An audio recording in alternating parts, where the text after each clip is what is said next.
Le bonheur, première page.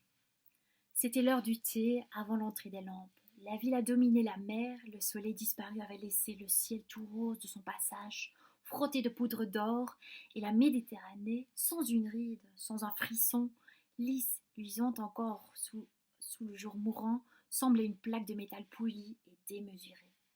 Au loin, sur la droite, les montagnes dentelées dessinaient leur profil noir sur la pourpre pâlie du couchon. On parlait de l'amour, on discutait ce vieux sujet, on redisait des choses qu'on avait dites déjà bien souvent.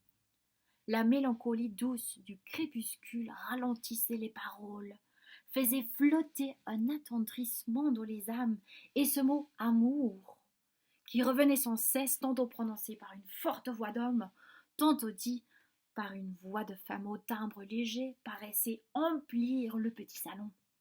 Il voltigeait comme un oiseau, il planait comme un esprit. Peut-on aimer plusieurs années de suite? Oui, prétendaient les uns. Non, affirmaient les autres. On distinguait les cas, on établissait des démarcations, on citait des exemples, et tous, hommes et femmes, pleins de souvenirs surgissants et troublants, qui ne pouvaient citer et qui leur montaient aux lèvres, semblaient émus. Parlait de cette chose banale et souveraine, l'accord tendre et mystérieux de deux êtres, avec une émotion profonde et un intérêt ardent. Mais tout à coup quelqu'un, ayant les yeux fixés au loin, s'écria: « Oh, voyez là-bas, qu'est-ce que c'est ?»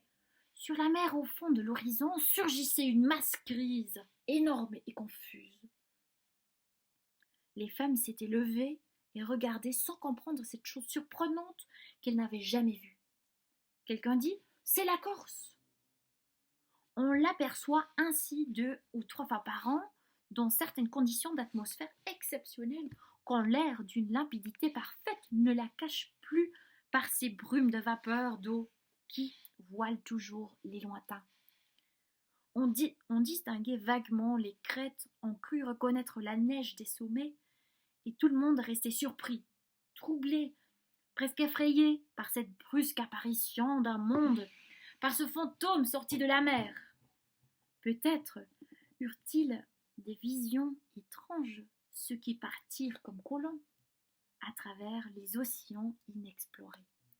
Alors un vieux monsieur, qui n'avait pas encore parlé, prononça: « Tenez, j'ai connu dans cette île qui se dresse devant nous, qu'on pour répondre elle-même à ce que nous disions et me rappeler un singulier souvenir, j'ai connu un exemple admirable d'un amour constant, d'un amour invraisemblablement heureux.